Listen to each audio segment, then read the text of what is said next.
Generally जब हम solution chapter पढ़ते हैं तो हम जहाँ भी पढ़े या किताब से पढ़े कहीं से पढ़े हम देखते हैं कि सॉल्यूशन सॉल्यूशन का जो बेसिक मीनिंग है वो ये थी कि ये solutions are homogeneous mixture of two or more components. ठीक है, समझ में आता है।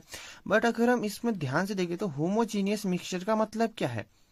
जनरली दिमाग में आता है यार कि हमने सॉल्यूशन तो पढ़ा, इसमें होमोजीनियस नाम का शब्द क्या है। देखो, अगर हम इसको थोड़ा सा और आसानी से समझें, देखो अगर मैंने क्या किया कि मेरे पास एक वाटर है, ठीक हो गया, मतलब मैंने एक गिलास में पानी लिया। अब इस पानी के साथ मैंने क्या किया कि 1 चम्मच मैंने इसमें चीनी मिला दी। ये मेरी चम्मच है, थोड़ी बड़ी है, ऐसे मिला दी, ठीक हो गया। अब क्या हुआ, तुम और तुम्हारे दोस्त आए साथ में आए, तुमने कहा चलो यार पानी पीते हैं। अब जैसे ही तुमने पानी पिया, देखो हम क्या देखते हैं, ये देखो, ये हमारा अब नया जो सॉल्यूशन बना, जो मिक्सचर बना, सॉल्यूशन छोड़ दो, मिक्सचर बना। ओके, मिक्सचर बन के अब दो चीज़ों के मिला तो अब देखो ये मिक्सचर भी से दिस इज द अबर हमारा क्या बना कि शुगर प्लस वाटर का मिक्सचर हो गया। अब तुमने क्या किया, तुम और तुम्हारे दोस्त ने तुमने अपनी चम्मच से थोड़ा सा सिर्फ ऊपर वाला हिस्सा लिया, थोड़ा सा तुमने यहाँ से चखा, ठीक हो गया, मिलाने के बाद, घुमाने के बाद, और तुमने कहा अपने दोस्त से बाकी का तुमने साइड में निकाल के थोड़ा सा लास्ट का तुमने बचाया, ठीक हो गया। अब ये तुम्हारा दोस्त यहाँ से आया, अब तुम्हारे दोस्त ने लास्ट का जो बूंद बची थी, जो थोड़ा सा बचा था, उसको हमने तुम्हारे दोस्त ने पिया, ठीक हो गया। अब मैंने क्या किया कि जो तुम्हारा टेस्ट का उसको मैंने टी ए कहा, तुम्हारे दोस्त के टेस्ट को मैंने टी बी कहा। तो तुम देखोगे या तो जो टी ए है वो बराबर हो जाएगा टी बी के। तुम दोस्त के साथ करो, तुम खुद करो, जो तुमने क्या किया, पहला सिप लिया, दूसरा सिप लिया तुम्हारे लास्ट वाले का, तो तुम देखो कहीं का भी ले लो, पर लास्ट वाला मैं ऐसे जनरली कंसिडर कर रहा हूँ। तो तुम देखोगे कि टेस्ट ए बराबर हो जाएगा टेस्ट बी। अब तुम कहोगे कि यार तुम क्या कह रहे हो, कि मतलब ये मैथमेटिकली, मेरे कहने का मतलब है कि होमोजीनियस मिक्सचर का मतलब हो गया कि जो प्रॉपर्टीज है ना, कि मतलब मिक्सचर की जो प्रॉपर्टीज बनी, अभी तो नॉर्मली तो सिंगल था, वाटर था, बट अगर जैसे ही मैंने उसमें मिक्सचर डाला, किसका डाला, मैंने शुगर डाला, यानी कि दूसरा कंपोनेंट डाला, तो दूसरे कंपोनेंट को डालने के बाद जो मेरा मिक्सचर बना, और ठीक हो गया। मिक्सचर का मतलब वही है कि यार तुम दो कंपोनेंट को मिला रहे हो तभी तो बनेगा, दो चीजों को मिलाने से।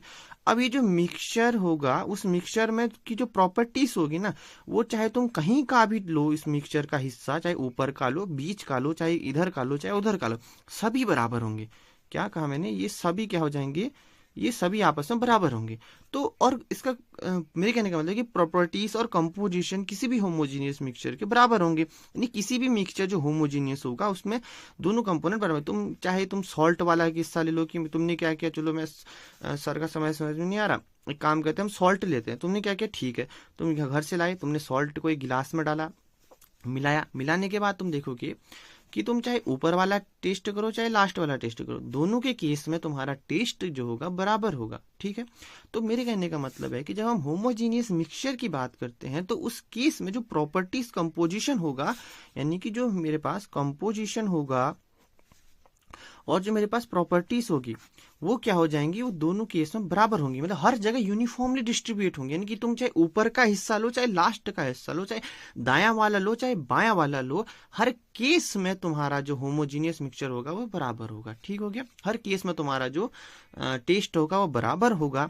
और अगर, ठीक है, अब देखो मैंने कहा कि ये जो मिक्सचर बना होमोजीनियस था, अब इस मिक्सचर को हमने क्या नाम दे दिया, सॉल्यूशन। ओके, तो सॉल्यूशन का मतलब हो गया कि होमोजीनियस मिक्सचर, जब हम दो से दो कंपोनेंट, तुम ज्यादा कंपोनेंट ले लो, तो जो दो या दो से ज्यादा अगर हमने कंपोनेंट्स लिया, उन दोनों का जो मिक्सचर होगा होमोजीनियस, उस मिक्सचर को हमने क्या कह दिया, सॉल्यूशन कह दिया। तो यही हमारा पास क्या है, इसका जो आंसर, मतलब डेफिनेशन है कि solutions are homogeneous mixture of two or more components. Okay, ये बेसिकली इसका ओवरऑल क्या है, डेफिनेशन है। और अगर हम अब अगली वीडियो में, ये तो खैर वीडियो लंबी पड़ जाएगी, अब अगली वीडियो में हम बात करेंगे सॉल्वेंट और सॉल्यूट क्या है। जैसे हम डेफिनेशन तो सिंपल है कि लार्ज कंपाउंड, इसका मतलब क्या है हम देखेंगे। बाकी अगर आपको अच्छा लगा तो लाइक शेयर सब्सक्राइब जरूर करें। I hope you understand. मिलते हैं हम आपको अगली वीडियो में, तब तक के लिए पढ़ते रहें, खुश रहें, मस्त रहें।